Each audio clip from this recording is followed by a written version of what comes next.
Welcome to Linda's Corner. My name is Linda Bjork, and today we're going to be talking about parenting teenagers. I'm delighted to welcome special guest, Aaron Huey. Aaron is an internationally known lecturer on archetypal imagery, body language, and martial arts, and the founder and president of Fire Mountain Programs. And since 2004 has run kids camps, teen camps, and family programming. In 2009, he and his wife, Christine, opened a residential mental health and dependency recovery treatment center for teens 12 to 17 in Colorado.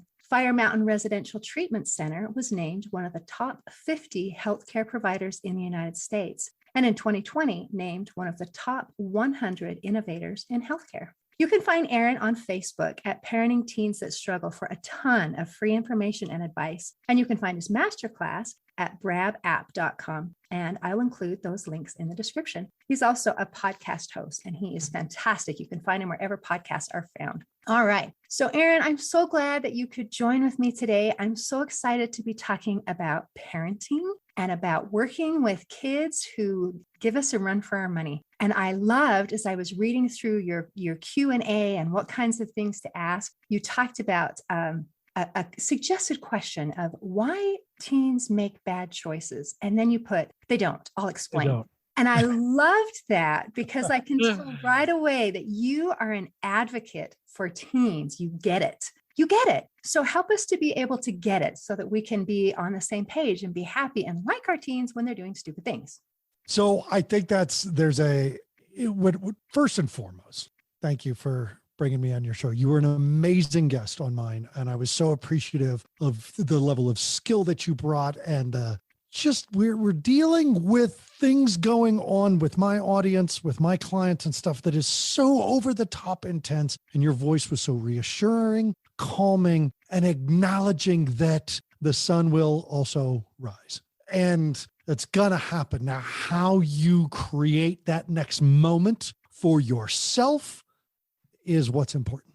And that's a hard thing for parents who are in crisis with their kids. And that is my primary audience, is that crisis parenting.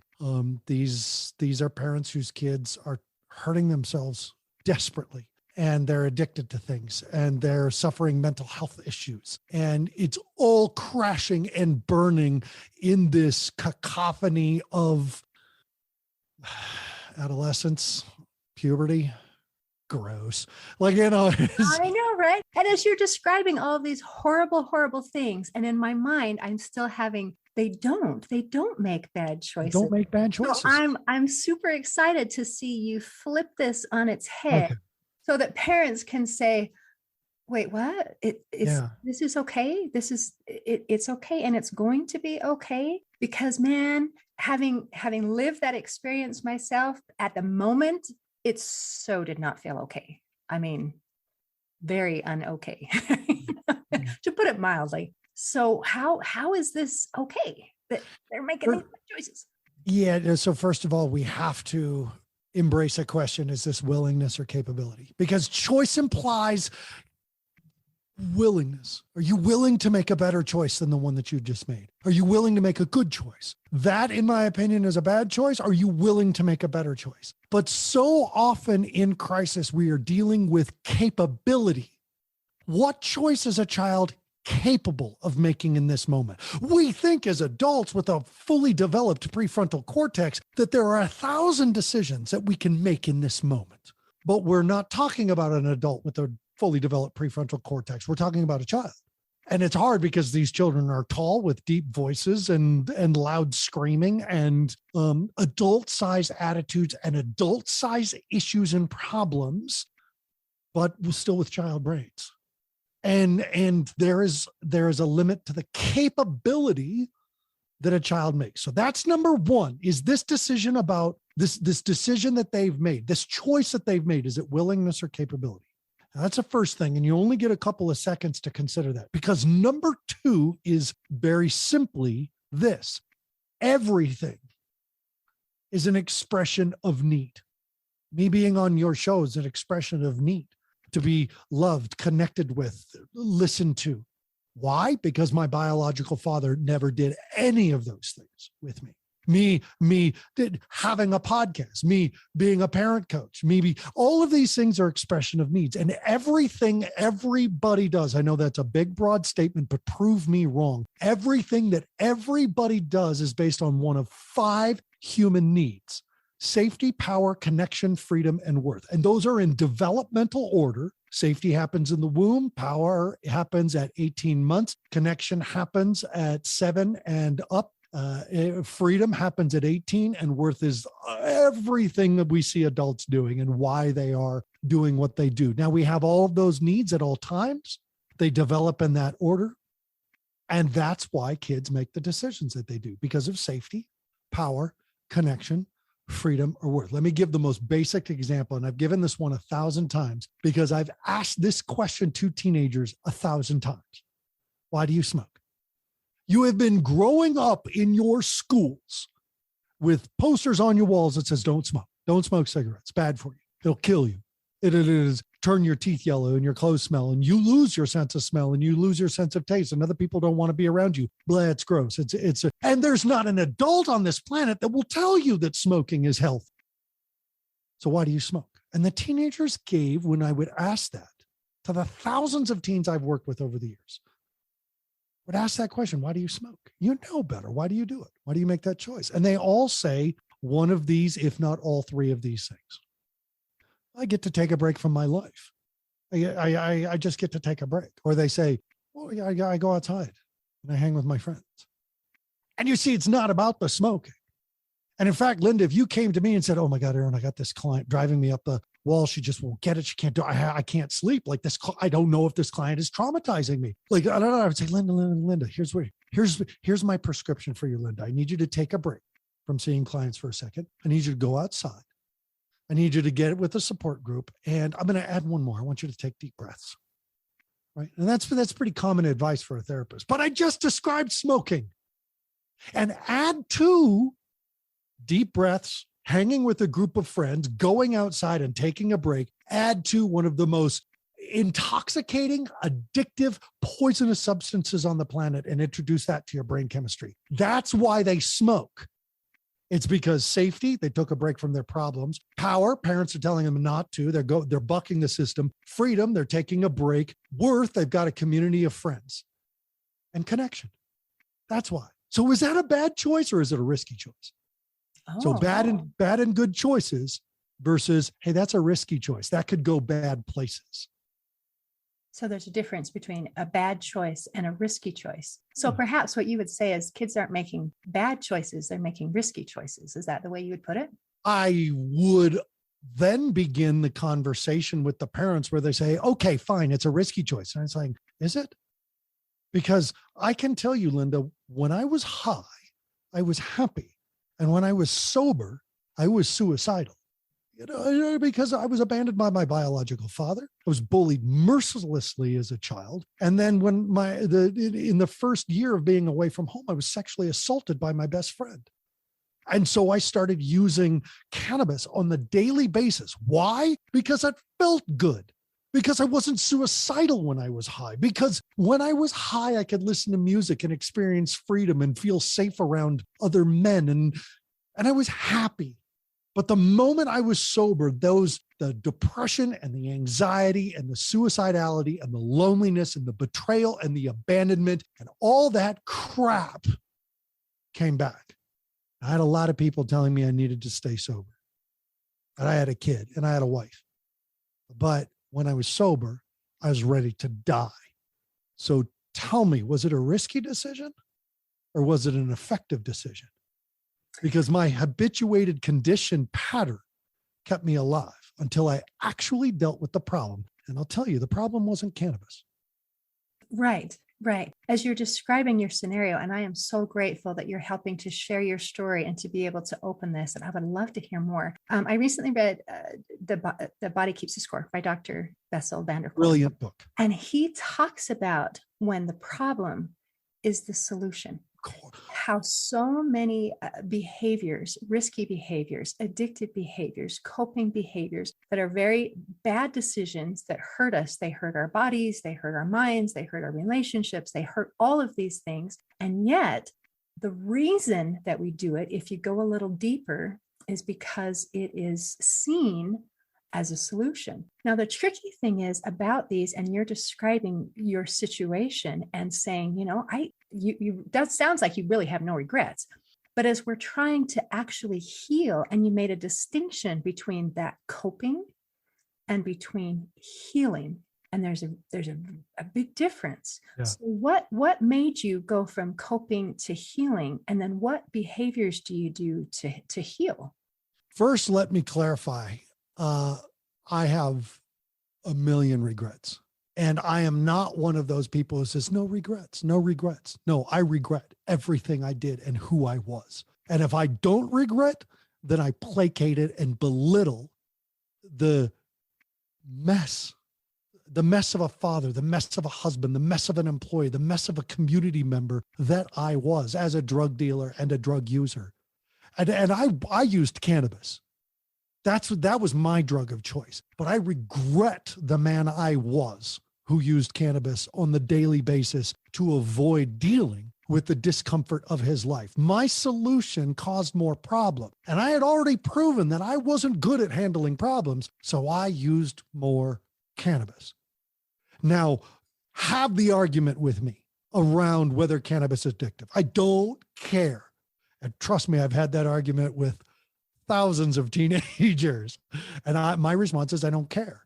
I handled cannabis like a junkie. How did you handle it? Because some people handle it great. Some people handle alcohol just fine. Some people have a drink at New Year's and smoke some weed on their birthday 4 months later, and the Super Bowl comes around and they pass a bong. But that ain't me. And it was that point in my recovery process that the shame and the guilt and the regret gave way to the realization that when I stopped smoking pot and drinking and using LSD, I started getting into toxic relationships with women. And when I was tired of blaming the women for the toxic relationships and just said, fine, I won't be in a relationship, these eating patterns emerged that were unhealthy and risky. And it was at that point, a year and a half in recovery, that I went, crap, it's me. And that's where the work began.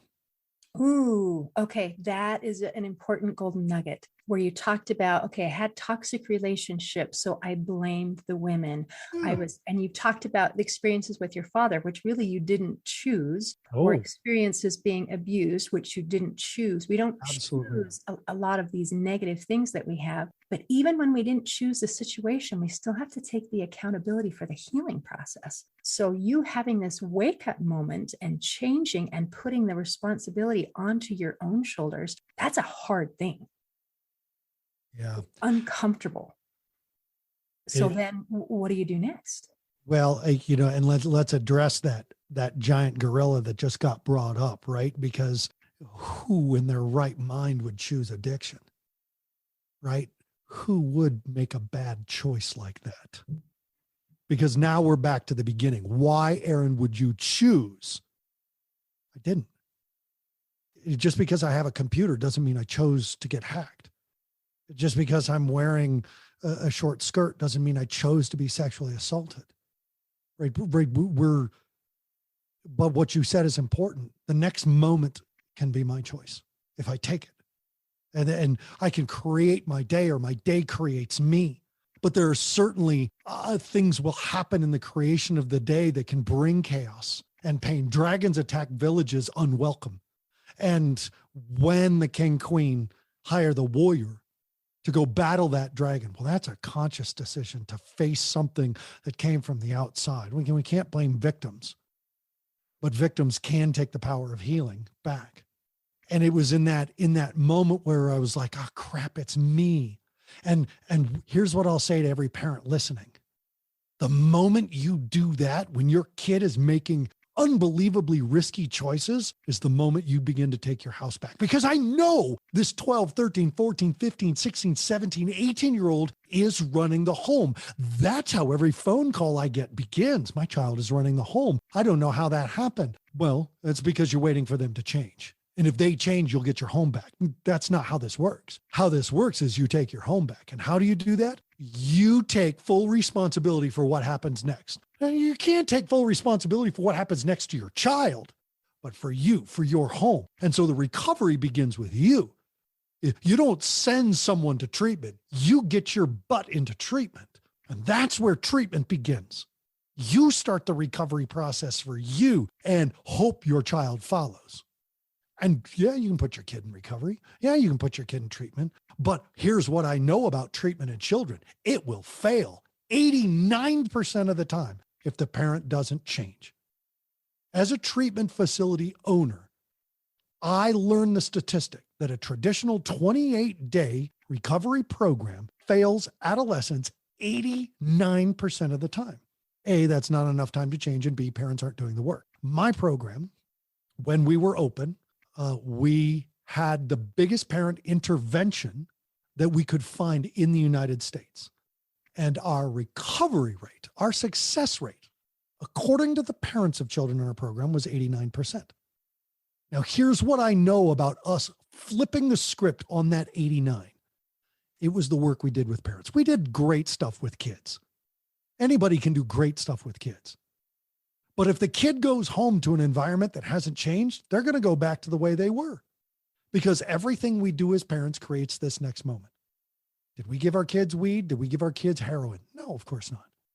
Did we provide the abusive, abandoning, addiction, assaulting environment for our kids? Probably not. But that doesn't mean we don't create a environment of recovery for our kids. And that starts with what the parents or the parent does next, not what the kid does next. They will follow. Isn't that a painful thing to hear as a parent? Horrible. You know it's the kid's problem. You know the kid's driving you crazy. You know it's the kid's behavior and the kid's choices and the kid's attitude and the kid's da-da-da-da. Yeah. And then you turn around and say, okay, parents, you who are dealing with all of this crap that you did not ask for, now you work on yourself. Yeah. And this is a message that I share, and it's not very popular because your knee jerk is, look, Aaron, you don't even see the problem. The kid is the problem. And yet we as parents can be the solution, or at least a huge chunk of the solution. So let's talk about, how do we get our home back? How do we create this environment so that we have success instead of failure as we help our kids? Right. So the first thing is I'm going to go through two ABCDEs. All right. Two step-by-step processes. The first one we call the lizard playbook. The lizard, as in the limbic brain, the survival brain of parenting. Okay. A means automatic reaction. How we are responding to the situation is automated. It's habituated. We've done it. It's automatic. They do this and we do this, and they say that, so we do this, and they say that, and it's the same old dance step we've been doing, and it got us here. All right. Everything we did got us to this point, and we're still keeping us here. That's A, automatic. B is that automatic reaction is behaviorally based. B, this is a behavior you exhibit as parents. They do something and you get pissed instantly. They do something and you start yelling interesting. You hear a noise, you get up out of bed, you walk into their room, and you see their foot disappear out the window. And that next thing you do is automatic, and it's a behavior. It's fear, it's anger, it's a behavior. The third thing is that it is conditioned and it is conditioning. You are in a cyclical process where, because this is your reaction, it will be your reaction again next time. I want you to think of it like snow melting off a mountain. It's going to go the same place it went last time. Why? Because every time it goes that way, every time that snow melts, it reinforces the path it must travel, just like a neural pathway in the brain. So every time I'm reusing that reaction, ultimately, I will have the Grand Canyon of reactions. The water can only go one way now.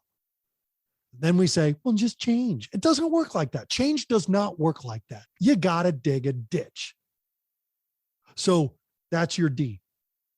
Because your A is automatic, B, behavior, C, that is conditioned and conditioning, that D, digs your hole deeper. This is not making things better. It's making things worse. And it sets up E, the expectation of others. If only my child would change A, B, or C, then I could be happy. Then I could get my house back. Then I could have a good day at work. Then I could sleep. I could eat a decent meal. If only my child, my spouse, my boss, if only they, then I. The moment you have an if only they, then I thought, you're in the final stage of survival. Because think of it this way, the only way the lizard actually gets to survive basking out in the sun on that hot rock is if the eagle isn't hunting. And so if you want to change the script at home, you got to change the brain function of the parent. So now we're going to go from lizard to wizard. And there are actually 4 different types of parenting. There's the warrior, the wizard, the jester, and the bard parents. I'm going to talk exclusively of the wizard parent because these are the highly intellectual parents who are going to do the right thing after much research and understanding, because that's what wizards are. They're knowledgeable. So A, B, C, D, E. The first one is awareness. Aware that things are happening and it's deeper than you think. Aware that you are going through it. The phone rings, your heart rate increases because you know this is the school calling and blah, blah, blah. And your awareness is like, oh, there's my heart rate going up. That the kid walks in and you become aware that you're not making eye contact. The kid's on their phone. They sit down at the dinner table. They haven't touched their food in 5 minutes. And you suddenly become aware that you've been spinning in thought about what you're going to say and how they're going to react and what can you say differently so they react differently. That's the awareness. You're not actually doing anything. You're just becoming aware that you're going through this again. And B, you begin balance. How's your breathing? Where are you shifting your weight? Are you sitting on one butt cheek or two? Are you standing on 1 foot or 2? Are you shallow breathing or deep breathing? Are you panic breathing? And you just rebalance your system very, very quickly, tip to toe. And that can start with 1 deep breath to rebalance your system. And then C is connection before correction. You connect to the child before you correct. It will always be alliance before compliance. You cannot steer the ship by screaming at it. You've got to align yourself with its trajectory and then slowly move the wheel. And only after you've done A, awareness, B, balance, C, connection before correction, you can move on to D, which now you can decide what to say. Now you can decide upon the consequence. Now you can decide what to do. And then E is the best thing about the wizard parent. They evaluate the outcome. Did that work? If not, start over. Now, at the beginning, this process of awareness, balance, connection, decide, evaluate, it takes a minute. Thank God, because you do not do good knee-jerk parenting, especially when you're pissed, especially when you're exhausted, especially when you're terrified. Knee-jerk parenting sucks. Your best parenting from a survival lizard brain is your worst parenting. The best you can hope for is that you keep them alive one more day. And that's enough, but that's enough to keep them alive one more day. And you'll be back to survival tomorrow. So the wizard says, all right, I got to delay this experience. I got to slow this down. I got to take control back over. And that starts within, not without. Internal locus of control, not external. That was beautiful. That slowing down and pausing, you are creating a space. Yeah. A space between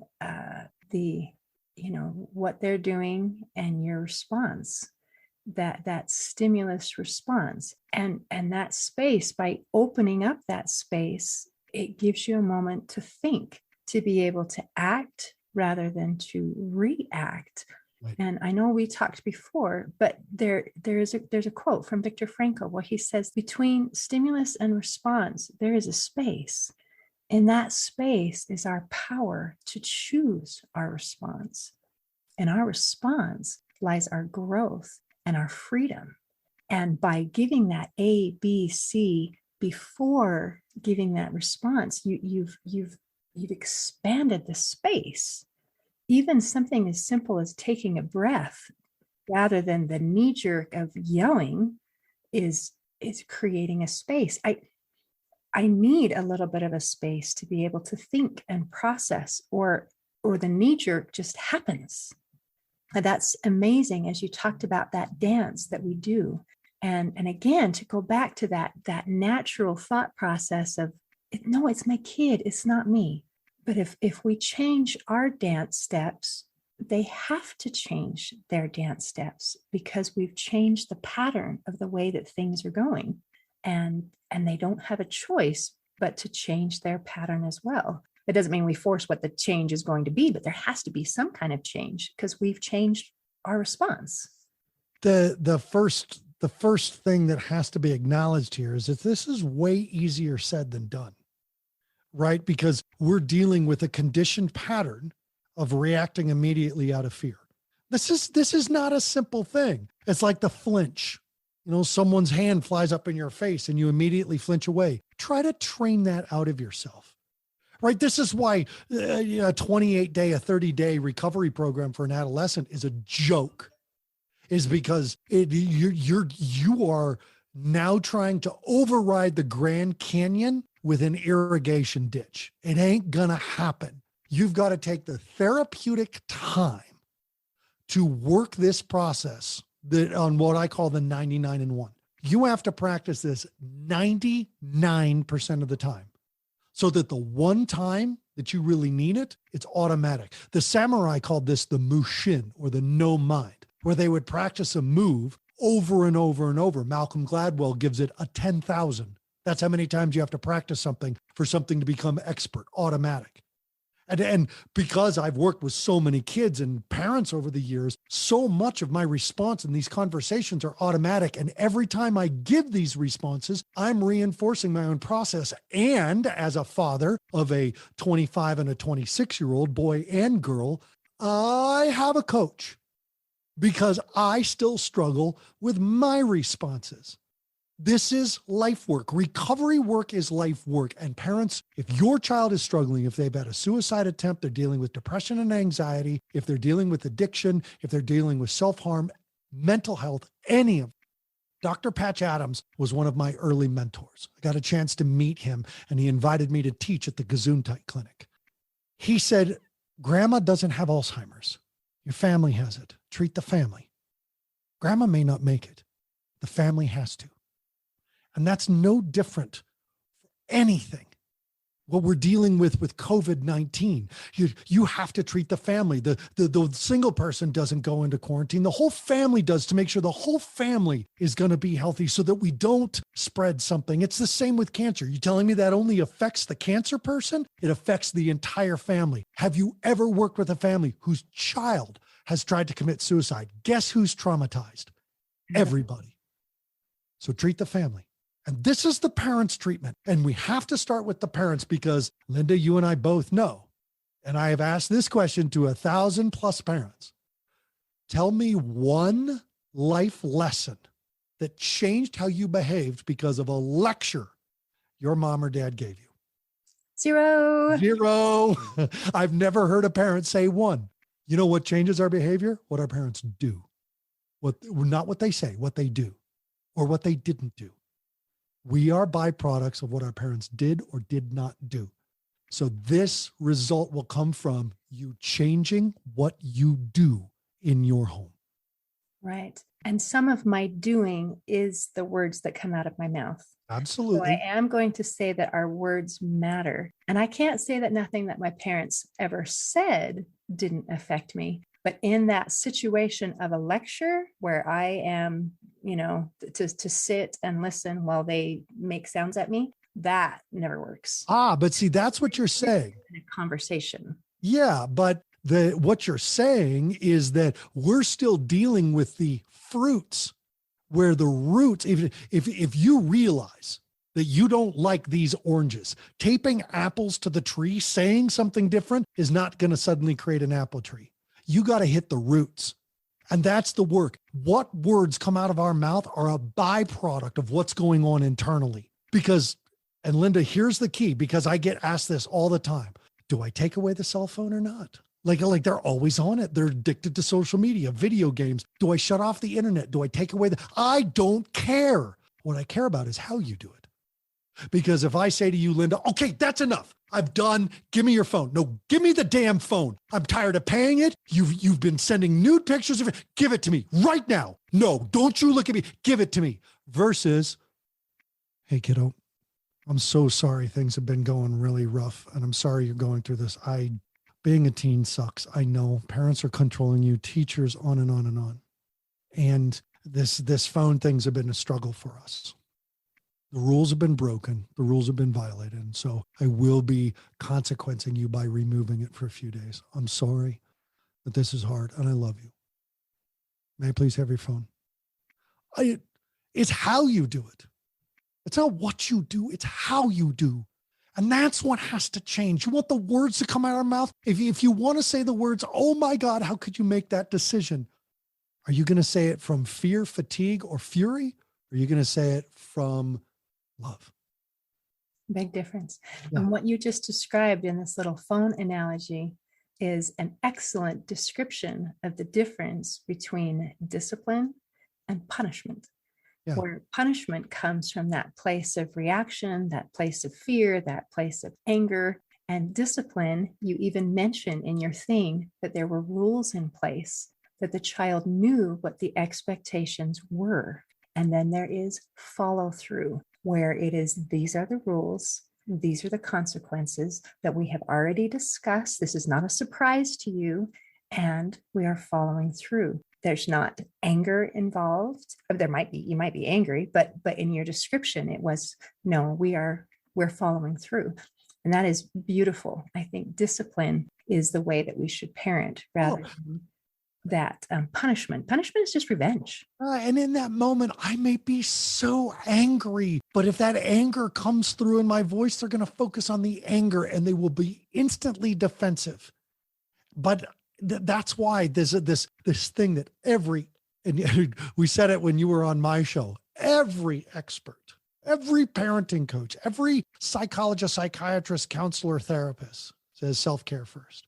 Mm-hmm. And what I add to that the second piece is then adult relationship care, which means your marriage, your boyfriend, girlfriend, your spouse, your parenting partner, your exes, your support group, other adults, because that anger, when I see that foot disappear out the window and I know my kid is now sneaking out again, I'm furious. I'm going to lose my mind. Now I'm going to lose my mind with my kid. Or am I going to lose my mind with an adult? Like I call Linda up. I'm like, I'm going to strangle this child. And I'm done. I snuck out yet again. I put all these consequences. Does nothing matter? Why are they making these choices? And Linda talks me off the ledge. That in that moment, she's saying, okay, yeah, keep going. Vent that. No, I'm not calling CPS on you. We're just vent talking. Blah, blah, blah. Okay, good. How you doing, Aaron? Take it. You got a breath in you? Take it now. Okay. All right. Are you in a place to strategize? Do you want support or solutions? How are we feeling right here? And Linda is keeping me in my prefrontal cortex. That's my adult relationship care that I have resourced with another adult who gets what I'm talking about and I can vent and I can problem solve with. Now, when I've done self-care, you have created this support group, and that is what you are all about. And your Facebook group, yes, podcast is creating that adult group of people who get it and people who can support you and help keep you acting rather than reacting. So forgive me, continue what your thought was. I want to say that on parenting teens that struggle, that's my free Facebook group, is that I mod the group. My daughter and I moderate the group. So parents put on their vent and they get on there and they vent. And then you see how other people who are going through the same thing get on and say, I'm so sorry you're going through this. Here's what I've tried. Let me know if I can help you. Private message me if you need more support. And it's just parents supporting parents. And I get on there and I put shows and blah, blah, blah. But this is a place where you can go, I don't know if I can do this anymore. And another parent goes, yeah, I know what that's like. Let's get together and do virtual coffee. And it's awesome because before any decision is made, consequence, punishment, revenge, whatever you want to call it in those moments, you're going to problem solve this. And you're going to be connected to. So that self-care piece is first. And you might only have a moment to self-care. And so that just means do one of 5 things: breathe, sleep, eat healthy food, drink some water, or move your body. Because those are the 5 foundations of self-care. Without any of those, you'll die. Breathing, eating, sleeping, drinking, and moving. You will die without those. So start at the absolute basics and restructure your discipline so that you start doing that consciously, because you cannot accidentally be a good parent to a struggling child. So isn't that the truth? Dang it. Yeah, you hold your breath and white knuckle and say, maybe if I say this, this will work. And I'm telling you, parents, after 20 years of working with families in crisis, anything can work and anything can fail. What is more guaranteed to work is how you do what you do, not what you do. My daughter responds to a completely different thing than my son responds to. I love them both. They both drive me nuts. My son is the producer of this show, so he's going to hear that. And he absolutely knows that I adore him like the sun itself, and that my daughter is the moon in my life. And they drive me insane. And I don't always handle it well, but I do handle me. And if I screw it up, then I will apologize and I will go back and say, I blew it and I'm sorry. And I could have handled that better, and I didn't. I love that. You are adulting, and doing that, I think, is one of the biggest, most important things that we can do, because we're not always perfect. And to expect ourselves to respond perfectly in every situation is overwhelming and unrealistic. And then we can feel like failures because I didn't handle that well. So I give up. I'm done. I've spoken with friends who say, when my mom does something that is wrong or inappropriate or whatever, she walks out of the room for a period of time and then comes back in and pretends that it never happened. The appropriate response is everyone is supposed to pretend along with her that it never happened. And when I hear this, and now, my friend is an adult. So this is an adult of an adult. And I'm thinking, and you're still in that pattern. No, people, it is okay to not be perfect. It is okay to make a mistake, but it is not okay to not man up when you do. Yeah. God, this is a process of human nature. And to not only make amends, to even take it another step and use a process that I call the damaging admission. The damaging admission is a process that's used in neurolinguistic programming. It's also used in commercials. It's used on you every single day, hundreds of times a day. But lawyers also use this process. So I'll give the lawyer version of it. Your Honor, ladies and gentlemen of the jury, my client has done a lot of terrible things. They've robbed homes. My client has carjacked. And one time he carjacked an old woman. And my client has a thick file of criminal behavior. But ladies and gentlemen of jury, your Honor, my client is not a murderer. Now, what I did in that process, and as I say, it's a neurolinguistic process, is that I have answered the big question in the room. I have solved the big problem in the room right away, because what I have to do is sell what I'm about to say next. And to do that, I got to cop to the fact that the last thing I tried to sell sucked. Commercials do it like this. Don't you hate it when your floors are a sticky mess? And they've answered your first question. And we go, yes. And then we provide the solution. So the way to do that is a parent and say, this is a process. I tell you, parents, if you do this, you're going to see some amazing things. And it's a heartbreaking process, and it's difficult. It's called the damaging admission. You write down a list of everything that you failed at as a parent, and you read it to your kids. You write down a list of the mistakes you've made as a parent, and you tell your kids this list. And you follow that up with, so I'm going to make some changes. I'm going to do some work on me. Now, me doing work on me means this house is going to change, and some of those changes will probably affect you. But I want you to know that I'm aware that I could have done this better. And I'm sorry. I really am. I'm going to do better. And here's a list of consequences if I don't do better. And here's a list of rewards if I do. And I put myself under behavior contract. Because this whole concept of behavior contracts for children only come out as a new list of rules and a new list of punishments. And it doesn't work. You know what works? Family behavior contracts, where the whole family goes under contract to do things differently. When I come and I say, you know what? I get so upset. You get reactive and I got this tightness. We stop looking at each other in the eye and I get angry that we're not connected. And then I start yelling and interrupting. And that makes this worse. And that's on me. That one's not on you. I'm the adult in the room and I'm screwing this up. And I'm so sorry. And I could do better. So here's what I promise. Here's my contract. I'm going to stop interrupting you. And if I interrupt you, then you may A, end the conversation, or B, I'll pay you $10. Like, I got to make the consequence. Look, because if consequences don't matter, right? I mean, that's if they don't hurt, they don't matter. I had a mom consequence herself for yelling at her daughter. And she said, the consequence is that if I yell at you when we're arguing, if I do my screeching, screaming thing, I can't drive my car to work for 2 weeks. And the daughter was like, bet. We're on. And in a following argument later on, mom yelled and daughter goes, you broke the contract. The mom goes, crap.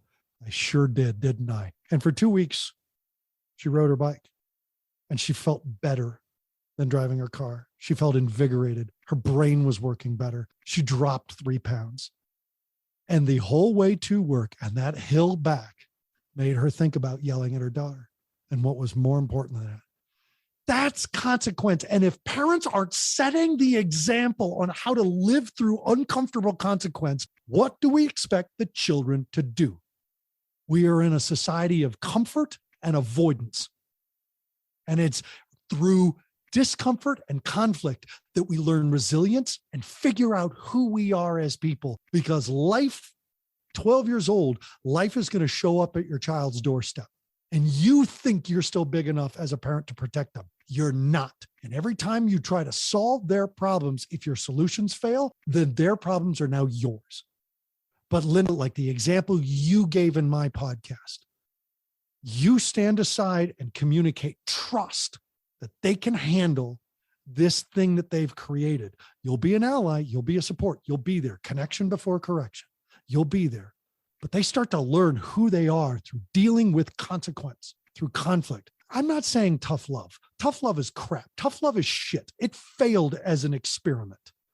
You know what is working? Transparency. Oh my God, kid, I want to help you here so badly. I want to jump in and rescue you. But you know what? That would be me communicating that I don't trust you to figure this out. And I do. And I know you're struggling and I'm so sorry. Let me know if you need my help. I believe in you. That's problem solving with your child. And it's hard. Beautiful.